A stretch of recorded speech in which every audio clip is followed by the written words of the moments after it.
Hello বন্ধুরা, welcome back to my channel. কেমন আছো তোমরা সবাই? অবশ্যই ভালো আছো। আর অনেক অনেক অনেক অনেক দিন পর চলে এসেছি আমি আমার একটা ভ্লগ নিয়ে। তো এখন কিন্তু সকাল 5:30। তো ফার্স্ট টাইম আমার ইউটিউবে এই ভোর 5:30টার সময় আমার ভিডিও দেওয়া। তো দেখো, ফার্স্টেই বুঝতেই পারছো আমি কিন্তু এখন এয়ারপোর্টে। তো এয়ারপোর্টে কেন, সব কারণ আস্তে আস্তে তোমাদেরকে বলবো। আর তোমাদেরকে আমি সরিও জানাবো, কারণ আমি কথা দিয়েও কথা রাখতে পারি না। বারবারই বলি যে একদিন ছাড়া ছাড়া আমি ভিডিও দেব, বাট আমি দিতে পারি না।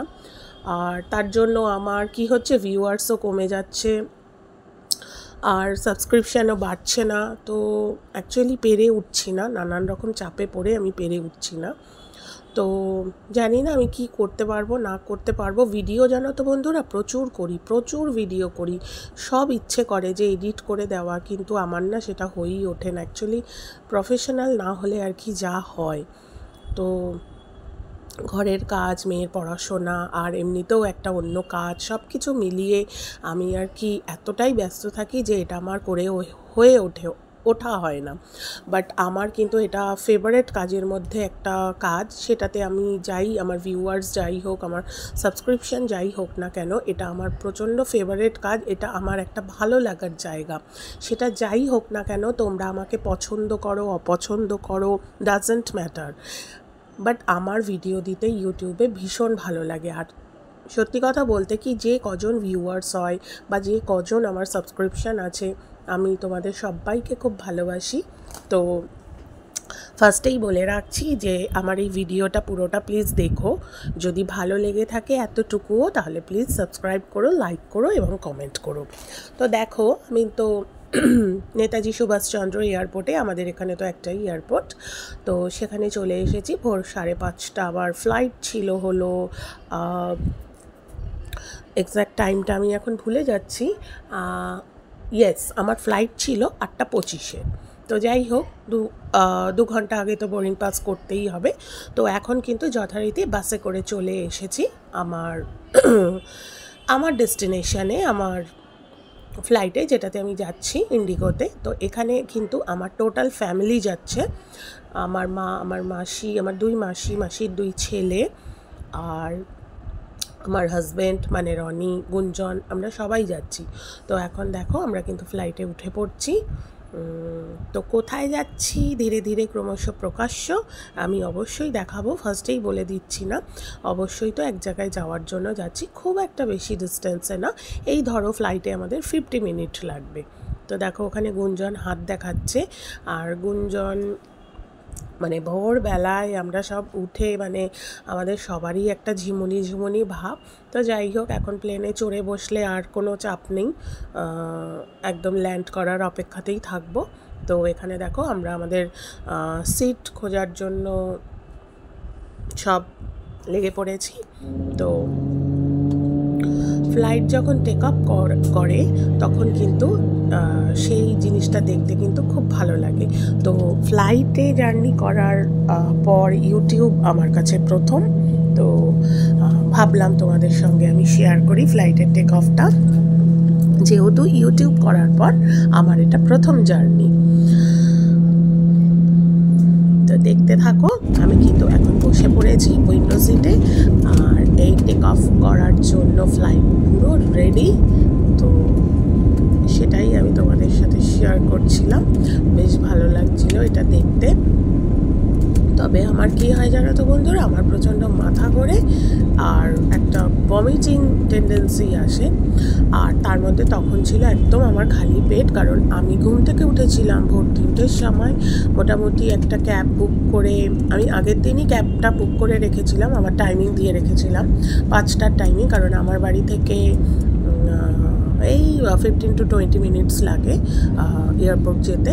তো তার জন্য মানে পুরোটাই খালি পেট, আর তার জন্য প্রচণ্ড মানে অসুবিধা লাগছিল। আর দেখো টেক অফ করে গেছে, আর কি সুন্দর সিনারি, কত ভালো লাগে, মনে হচ্ছে না স্বর্গে যেন পৌঁছে গেছি। প্রচণ্ড ভালো লাগে আমার এই সিনগুলো।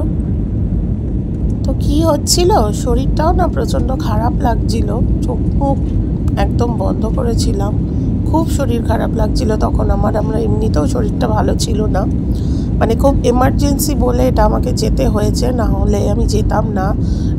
লিটারালি মেয়ের স্কুল অফ করে আমাকে যেতে হয়েছে, এটা প্রচণ্ড এমার্জেন্সি ছিল ফ্যামিলি সংক্রান্ত। সেটা তোমরা আস্তে আস্তে দেখতে পাবে, আমি সবই ভিডিও করেছি, সবই শ্যুট করেছি, সবই আস্তে আস্তে আমি দেব।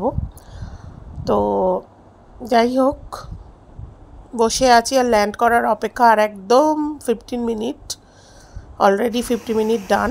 তো আমরা কিন্তু ল্যান্ড করে ফেলেছি, আমরা কিন্তু এসে গেছি হলো, দেখো নিশ্চয়ই দেখতে পাচ্ছ,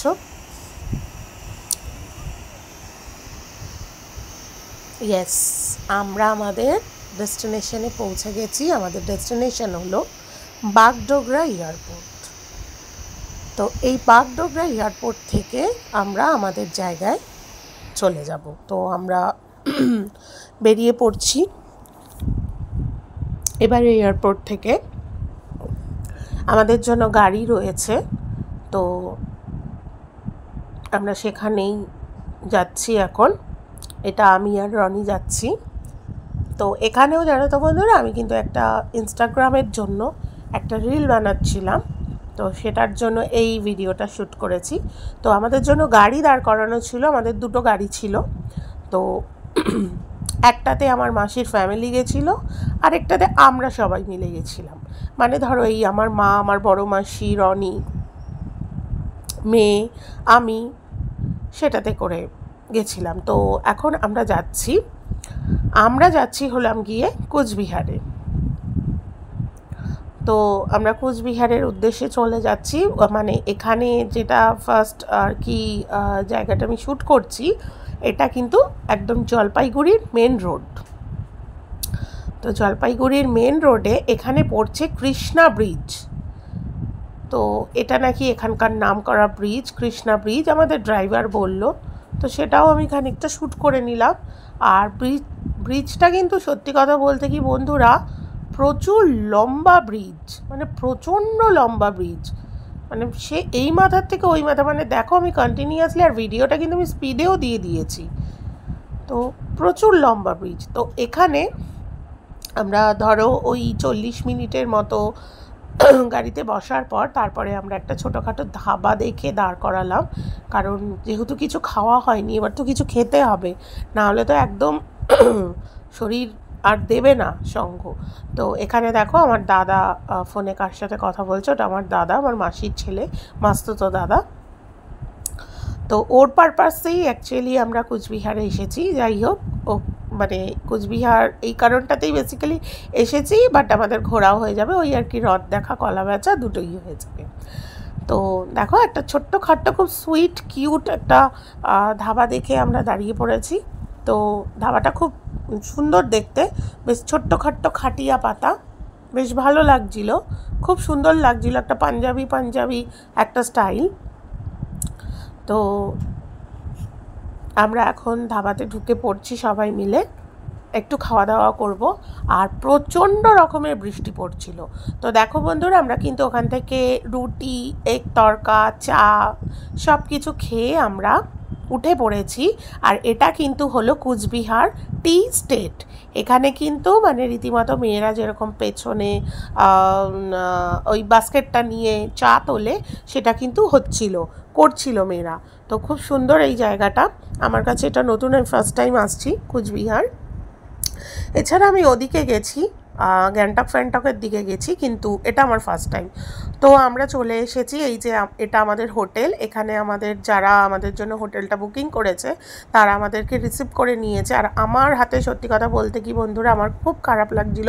আমাদের ওয়েলকাম জানানোর জন্য আমাদের গোলাপ ফুল দেওয়া হয়েছিল, সেগুলো আমি কিচ্ছু ভিডিও করতে পারিনি, কারণ আমি প্রস্তুত ছিলাম না, আমি প্রিপেয়ার ছিলাম না যে ওরা এরকমভাবে আমাদের ওয়েলকাম করবে, সেটা আমি একদমই জানতাম না। মানে ওটা আমার কাছে আনএক্সপেক্টেড ছিল, আর জীবনের ফার্স্ট টাইম ছিল এভাবে আমাদের ওয়েলকাম করা। তো সেটা আমি শ্যুট করতে পারিনি, আমার খুব খুব খারাপ লাগছিল। আমার ভালো লাগতো এটা শ্যুট করলে, বাট আমি যেহেতু জানতাম না, তাই আমার হাতে মোবাইলটা ছিলও না। তো যাই হোক, এখন আমরা হোটেল রুমে আর কি ঢুকে আমি শ্যুটও করতে পারিনি, আমরা সাথে সাথে আবার বেরিয়ে পড়েছি, খুব এমার্জেন্সি হয়ে পড়েছিল। তো দেখো আমরা সবাই মোটামুটি একটু ফ্রেশ আপ হয়ে আমি চেঞ্জ করে নিয়েছি, মেয়েকেও চেঞ্জ করে দিয়েছি। তো করে আমরা কি করলাম, যেখানের জন্য বেসিক্যালি আমরা এসেছি, তো সেখানে যাওয়ার জন্য আমরা রওনা হলাম।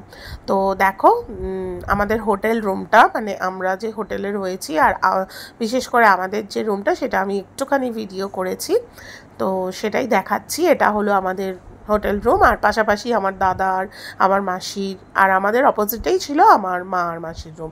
তো এটা আমাদের হোটেল রুম। তো রুমটা মোটামুটি ছোটও না আবার খুব বড়ও না, বাট ডেকোরেশনটা কিন্তু আমার বেশ ভালো লেগেছে, খুব সুন্দর ফার্নিশড।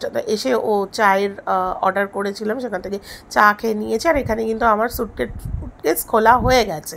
তো দেখো এখানে আমি একটুখানি ভিডিও করে নিচ্ছি, ঘুরে টুরে এসে তারপর ভিডিও করছি।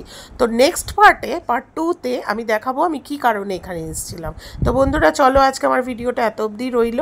টাটা, ভালো থেকো, সুস্থ থেকো, সাবধানে।